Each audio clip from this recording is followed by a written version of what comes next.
Hey otters, here comes chapter 3 of The Boy Who Grew Dragons. Is it a bird? Is it a plane? Is it a super maggot? So now the dragon fruit was glowing and growing. I decided it was best to keep it out of sight of Mum and Dad and away from Tom Tom. So I pulled out one of the storage drawers from my wooden unit that was crammed with all my toys. Shoving a heap of little plastic figures to either side, I placed the fruit inside. My hands came away covered in sticky goo, like it was oozing juice or slime. Remembering the possibility of toxic meltdown, I quickly wiped my hands. Then I crawled into bed, eyes fixed on the drawer and the glow coming from it. To be honest, it wasn't the behaviour I'd come to expect from fruit. I mean, bananas and mangoes never did this sort of thing. Even with kiwi fruit, you knew where you were. But this, frankly, it was weird. I had every intention of keeping a close watch on the fruit, but after all the digging and wrestling with the bongleweed, I was so tired my nighttime vigil probably lasted about 3.5 minutes. I don't know how long I'd been asleep when my eyes suddenly snapped open. The room was dark, but there was still a glow from the drawer. Suddenly, the whole wooden unit began to rattle and shake. That must have been what woke me, and then, just as quickly, it stopped. I peeled back the covers and crept out of bed. I switched on my rocket lamp and crouched down next to the drawer. Slowly, I opened it and peered in. The fruit sat there, glowing but unmoving. Had it been imagining things? I rolled my eyes at my own crazy imagination. And then I checked the room for the unicycling gorilla who usually turns up in my dreams. No gorilla, which meant this was no dream.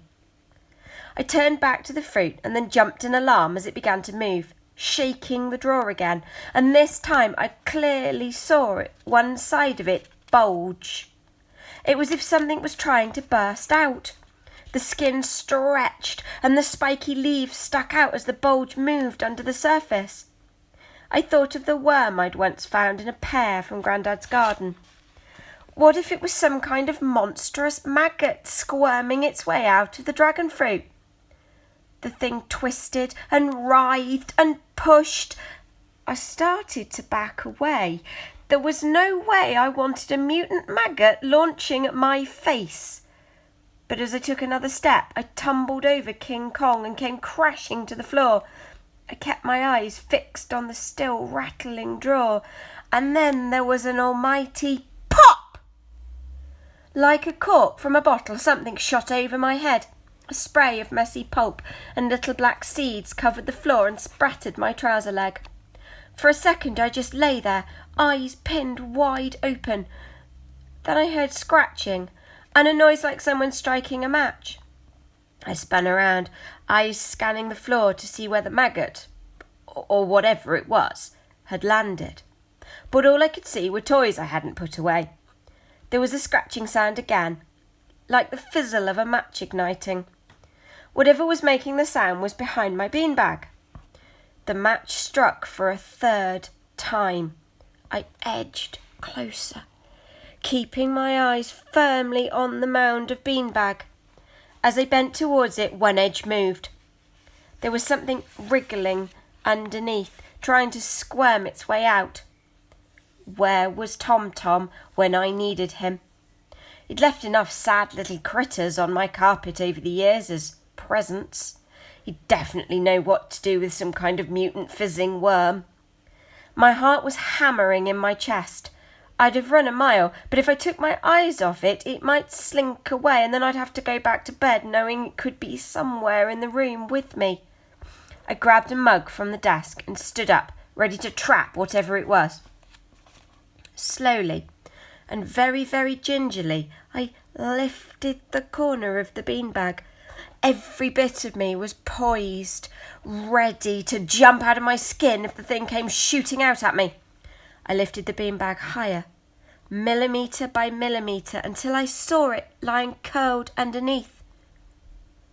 The mad hammering in my chest started to calm as I gazed down at the tiny creature in front of me, which was most definitely not a mutant maggot, although quite what it was I had no idea. It looked like a bird, but it had thorny little spines down its back and seemed more leathery than feathery. It was bright red and its wings were scalloped, a bit like a bat, and it shimmered in the light of my rocket lamp, like it was having trouble deciding on the very best shade of red to be. As I stood there, my mouth gaping, it raised its head, swung it from side to side, and sneezed. Only what came out wasn't spit and bogies, but a bright little spark and a whiz of smoke.